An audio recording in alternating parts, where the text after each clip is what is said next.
여긴 몇 층짜리입니까? 세대수랑? 세대수가 전체 세대수가 2200세대입니다. 어, 이거는 품위흥 지역을 말씀드리는 거고요. 품위흥이면 여기 한인타운 아닙니까? 네, 한인들이 가장 많이 살고 있는 예. 저 한인타운이라고 기억력 불려지는 좋죠? 예. 품위흥 지역이. 네, 너무 좋으신데요. 항시 생각하고 있습니다. 야, 이렇게 또, 아파트인데 이 수영장입니까? 네네. 고급 아파트는 수영장들이 이렇게 각 동마다 있어서 예. 뭐 수영장이라든지 헬스장이라든지 다 무료로 사용하고 아, 있거든요. 저기 젊은 여자분들 또 등짝 나오게 또 인스타 사진 많이 올리겠네. 저기 사신 분들.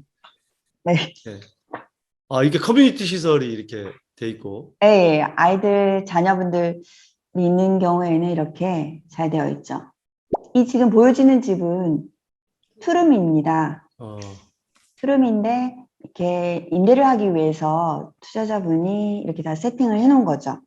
어, 어. 다들 가지고 계시는 집주인분들이 개인들의 어떤 개성에 따라서 이렇게 데코레이션을 하고 있습니다. 이런 게 지금 뭐 다, 이거는 이제 뭐 자기가 사서 들어가야 되는 거죠. 이게 이제 자기가 부양받은 거니까. 네, 이게 이제 견본주택인 거죠. 예. 견본주택이 아니고 실제적으로 집을 사서 예. 임대를 하시는 분들이 이렇게 꾸며놓으신 거예요. 실제로 꾸며놓은 걸 지금 촬영하신 네, 거군요. 실제로 예. 꾸며놓은 매물을 어. 저희가 올렸어요. 네, 임대 투비해드립니다. 매물. 어, 월세 이건 얼마 임대 정도 매물. 되나요? 지금 현재 한 1000불에서 1200불 정도 하고 있습니다. US 방 두 달러요? 개짜리가. 네. 그러면 120만 원에서 거의 한 140만 원을 받는 건데, 와우, 네. 베트남에서 이 정도면 많이, 월세 많이 받는 거 아니에요? 현재 한국하고 비교해서는 예, 그 임대 수익률이 예. 베트남 쪽이 훨씬 더 높거든요. 음, 보통은 이렇게 품용 지역 같은 경우는 임대 수익률이 높으면 한 7% 정도 나옵니다. 그러다 보니까 어, 아파트를 구매해서 이렇게 임대를 놓고 뭐 꾸준히 임대 수익률이 높은 지역을 이렇게 선호하는 경우가 있죠. 근데 품위흥 아파트 경우에는 임대 수익률이 높은 반면 투자 수익률은 조금 더 낮죠.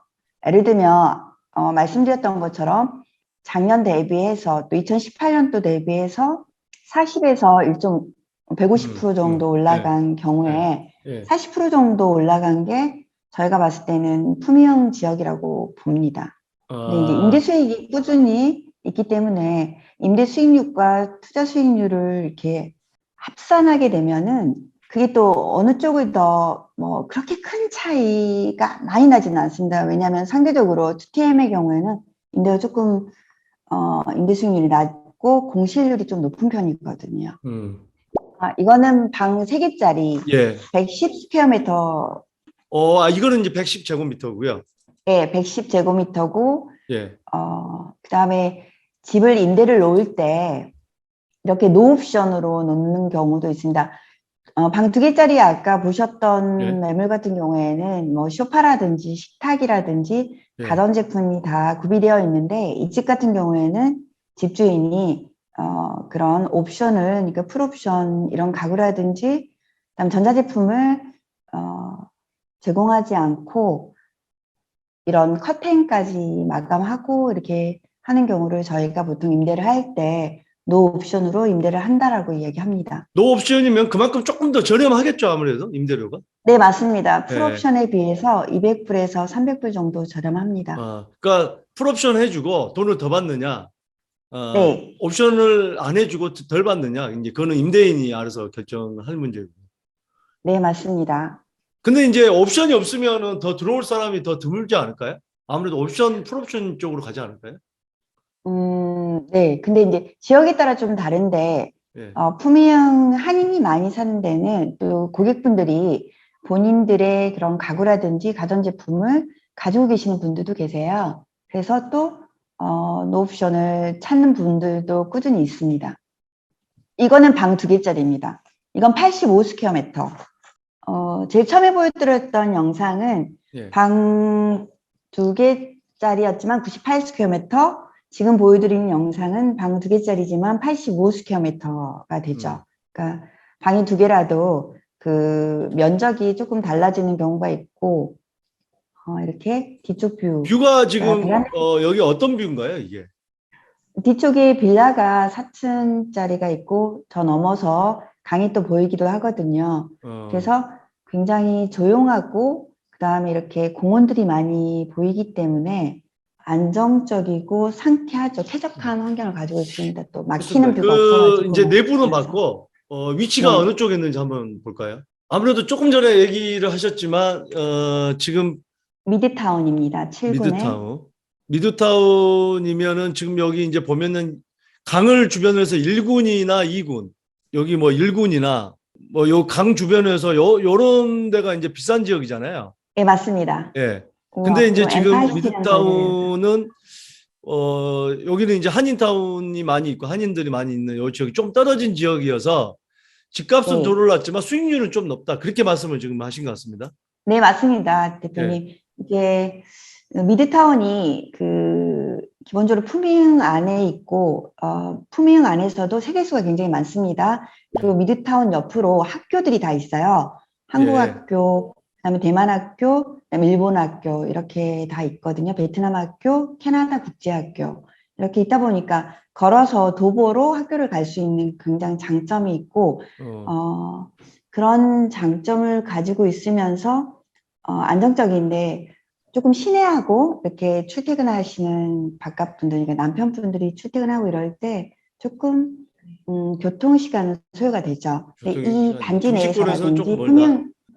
음. 품위흥 내에서는 굉장히 편리하죠. 음. 생활하기에 편리하고 예를 들면 학교 보내기도 좋고 학원 보내기도 좋고 그다음에 품위흥 지역이 개발이 계획적으로 되어 있어서 이런 공원이라든지 녹지가 굉장히 많습니다. 그러다 음. 보니까 유일하게 이런 호치민 시내에서 도보로 걸어 다니고 이런 그러니까 도로 인프라가 상대적으로 다른 지역에 비해서 굉장히 뛰어나다고 보여집니다. 호치민 공항에서 여기 1군이나 이쪽까지는 얼마나 걸리는 거예요? 걸리나요? 호치민 보통 공항에서? 호치민공항에서 한 20분 정도, 2, 얼마 안 걸리. 30분 공항에서 정도. 굉장히 가깝네요. 거리 자체는 그렇게 멀지는 않고요. 예. 도로 자체 인프라가 완전히 도로가 발달되어 있지 않기 때문에 그렇기 때문에 조금 걸리지 시간이 킬로미터 자체는 그렇게 많지는 않죠. 예, 여기 그 삼성전자가 있는 곳이 9군입니까? 예, 맞습니다. 여기까지는 9군입니다. 얼마나 걸리나요? 지금 여기 그 미드타운이 있는 품위흥에서 삼성전자 대략 40분, 35분에서 40분 얼마 정도. 안 걸리네요. 예. 그쪽으로 가는 것은 또 도로들이 예. 지금 뭐 7군에서 2군을 가는 지도를 자세히 보면은 품위교를 건너서 고속도로가 살짝 중간에 되어 있거든요. 그러다 보니까 거리 자체는 보통 출퇴근할 수 있는 거리입니다. 자, 면적하고 분양가를 한번 보죠. 어느 정도 되는지. 이게 전용 면적입니까? 공급 면적입니까?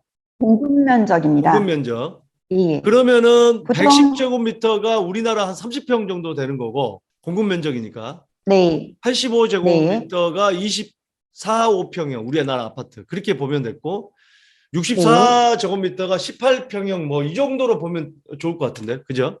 네, 맞습니다. 20평 뭐 그 정도. 예. 그러면은 64제곱미터가 한 20평 가까이 되는데 이게 분양가가 1억 7천 정도 된다고 보시면 되세요. 옆에 있는 매매가는 뭡니까? 지금 현재 매매되는 가격이 그렇게 됐다고 보여지는 거죠. 전매 가격, 지금 매매하는 거. 이건 분양이 이미 된 겁니까? 2018년도에 됐거든요. 2018년도에 1억 7천 정도 분양됐는데 현재 시세가 2억 2,500 2억 정도. 2,500이니까 원룸인데 한 5천만 원 넘게 오른 거네요. 원룸은 잘 안 오르는데 이 한국에서는 그렇죠. 근데 또 임대 수익률도 되게 좋습니다. 이런 어떻게 됩니까? 경우에는 700에서 800불 정도 되니까 700에서 1억, 800불이면은 거의 그 800불이다 그러면 1,200원 곱하면 거의 96만 원이니까 100만 원 가까이 되는 건데 어, 그러면 투자했던 금액에 비해서 1억 7천이라고 봤을 때 굉장히 높은 거죠.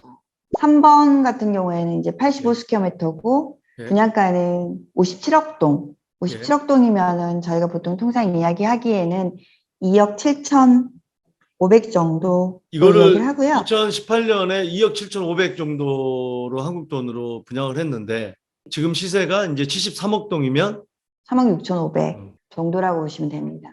어차피 지금 이거는 이제 분양이 다 끝나서 이게 이제 매매가를 보여주신 게 매매가 가능하다는 겁니까? 예, 지금 현재 매매가 가능한 거죠. 그러면 이제 그렇게 생각할 거 아니에요. 아, 분양했던 사람은 얼마에 분양받아서 얼마를 벌 수가 있었는데 앞으로 네. 이걸 사가지고 나를 더 올라갈 수 있을까? 이게 이제 어떤 생각들 많이 할 거잖아요. 어떻게 보십니까? 그렇죠. 저희가 생각했을 때는, 그러니까 호치민시에서 조금 분양가가 상대적으로 저평가되어 있는 지역이 푸미흥이라고 보여지거든요. 왜냐하면은 보통 지금 분양하는 물건들이 스퀘어미터당 4,000불에서 조금 더 올라가고 있는 추세거든요. 예. 근데 이런 물건들도 2018년도에는 분양가가 우리가 봤을 때 한 350만 원 정도였던 것 아니 350만 원 정도. 그러니까 한 평당으로 이야기하면은 350 아니 조금 더 있지 900만 원 정도 됐던 게 지금 현재는 한 1,200만 원 정도로 올라갔었는데 이게 앞으로도 다른 지역에 비해서 분양가 자체가 좀 저평가되어 있고 그러다 보니까 더 올라갈 수 있는 가능성은 충분히 있다고 보여지는 거죠. 그리고 품위형이 거의 개발이 끝나가고 있어요. 그래서 앞으로 품위형에서 집을 살 수 있는, 그러니까 분양을 받아서 살 수 있는 물건들이 이렇게 많지가 않습니다. 거의 이제 그러다 공급이 보면은 끝나가고 있기 때문에 새로 지을 그게 없기 때문에 더 이제 네, 앞으로는 더 희소성의 가치가 있다는 말씀이시죠. 네, 희소성으로 인해서 가격은 충분히 상승할 걸로 보여집니다. 그 요 투룸은 지금 월세 어느 정도 받습니까? 85제곱미터가 지금은 현재 950불에서 1,100불 정도 받고 있습니다. 어쨌든 이건 지금 아파트인 거죠. 아파트입니다. 자, 그러면은 요 이제 110제곱미터를 한번 더 보시죠. 110제곱미터는 그 예. 분양할 당시는 44억 한 1,000만 원 정도 냈던 게 예, 지금 한 6억 정도 냈다고 보여지는 거죠. 저희가 6억이고. 보통 예. 통상 그 확률을 이야기를 할 때 예. 여기서 한 20으로 해요. 물론 지금은 베트남 동화 가치가 올라가서 조금 더 올라가 있지만은 분양할 당시는 그 정도로 해도 충분했었기 때문에 4억 1,000만 원짜리가 6억 정도가 됐다고 보여지고 이제 보통 시그니처 방 3개짜리는 임대료가 한 2,000불 정도 이야기하거든요. 풀옵션에 2,000불 정도니까 한국 지금 하나로 하게 되면은 뭐 한 240만 원 이 정도 240, 보이시면 50만 원. 네. 네. 그렇게 되면은 예.